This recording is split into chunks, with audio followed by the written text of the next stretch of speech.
Nitekana umunezero nsubire ngusuhuze nkwakaze nshuti mukunzi wacu wobandanya kubana natwe ngaha kuri ino mboneshakure igushikiriza amakuru, inkuru kumwe n'ibiganiro bigezweho biriko bivugwa irya nino mu gihugu c'u Burundi ndetse no hakurya y'imbibe z'igihugu c'u Burundi mu yandi makungu. Ndaguhaye ikaze, ndaguhaye mwiriwe neza cange mwaramutse bivanye n'aho udukurikira uherereye kuri uwu munsi wa gatandatu igenekerezo ry'icenda z'ukwezi kw'icumi na kabiri, umwaka n'ibihumbi bibiri na mirongo ibiri na gatatu.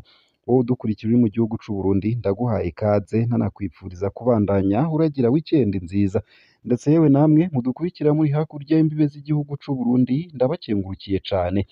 Utegerezwa gusa gufyonda sabone canke subscribe nawe utaravyondako hama ubandanye ushikirwa n'amakuru, ibiganiro kumwe n'inkuru tubandanya gushikiriza. Ngibi bidasanzwe vyaraye biranze umunsi wo gusoma urubanza rwa General Alain Guillaume Bunyoni. Vyose vyatanguye mu gatondo ejo haheze igenekerezo ry'umunani z'ukwezi kw'icumi na kabiri umwaka w'ibihumbi bibiri na mirongo ibiri na gatatu, aho abatwara iperereza mu gisagara ca Bujumbura no mu ntara za Ngozi na Muramvya bahabwa itegeko ryo kujana i Gitega abanyororo basangiye dosiye na Bunyoni. I Bujumbura hasanzwe hafungiwe umukuru w'umutumba Mubone yitwa Melchiade Nduwimana be n'umupolisi yari mu bashoferi ba Bunyoni. I Ngozi hariyo Colonel Desire Uwamahoro. Aho hose abashingwamanza babo ntaco bamenyeshejwe, imiryango yabo nta na kimwe yari izi. Ubwoba buratekera abavyumvise, bamwe batangura kwibaza ko Desire Uwamahoro agiye kwicwa. Abacamanza nabo barahaguruka ngo bagiye gusoma urubanza i Gitega. Niho amatelefone yacanacana ko abacamanza barabazwa urwo bagiye guca, inyishu yoba itarashimishije bamwe mu bakomeye. Niho hatangwa itegeko ko abariko baraduga baja i Gitega basubizwa inyuma. Abatwaye Melchiade n'umushoferi wa Bunyoni baza bageze i Bugarama barakata bagaruka ku mpimba y'i Bujumbura. Inama idasanzwe. Amasoko yacu avuga ko haciye hakurikira inama yihuta idasanzwe.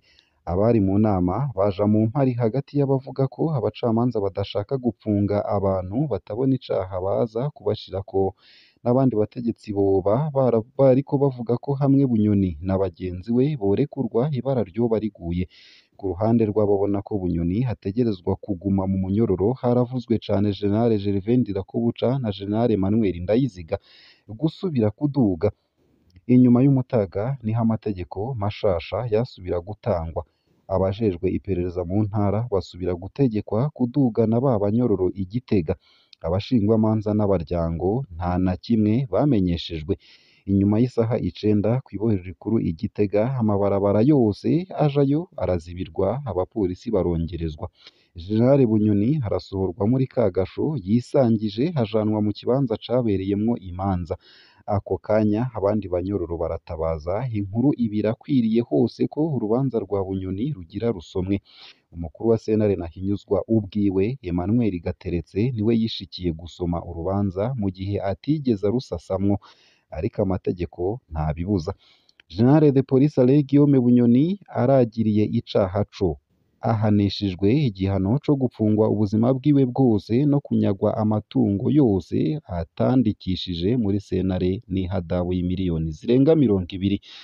Colonel Desire Uwamahoro, Colonel Destino Bapfumukeko na Kome Niyonsaba yahora ajejwe inyubako za Bunyoni bahawe umunyororo w'imyaka 15. Umukuru w'umutumba Mubone Melchiade Nduwimana n'umwe mu bashoferi ba Bunyoni baciriwe gupfungwa imyaka 3. Uwundi mupolisi yatwara imodoka yo gusuma mu rugo rwa Bunyoni yarejejwe. Abanyororo ntibahawe igopi y'urubanza, baberetse aho basinya gusa.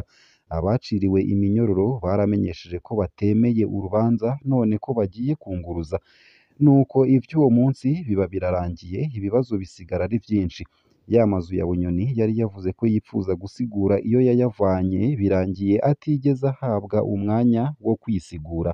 Wa mupfumu yasaba ko bomuzanira bakagirizanya ingene yamutumye kwica Perezida Ndayishimiye, Bunyoni arinze ahanwa batamumuzaniye.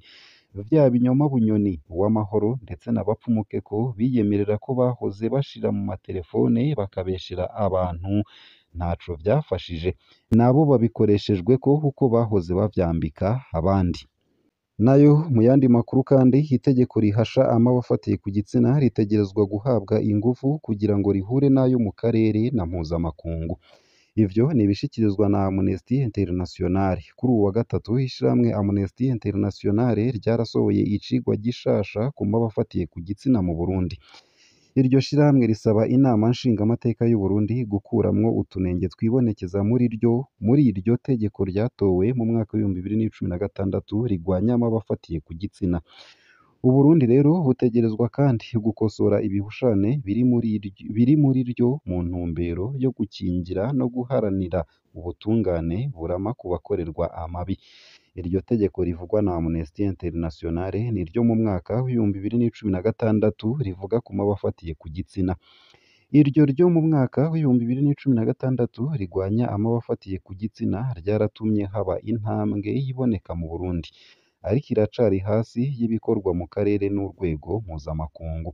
Iryo tegeko rirafise vyinshi vyohindurwa muri ryo bikomeye.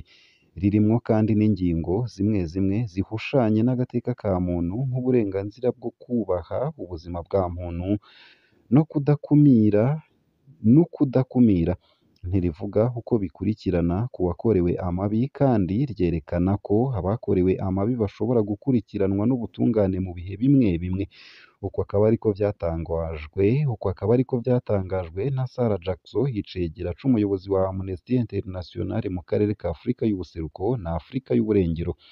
Ibihushane. Ku bwa Amnesty International, Uburundi bwategerezwa guhubura ibihushane biri hagati y'iryo tegeko n'igitabo mpanavyaha co mu mwaka w'ibihumbi bibiri n'icumi n'indwi. Ivyo ni nk'akarorero kuba ata muco uboneka ku ngingo abacamanza bategerezwa gushira mu ngiro.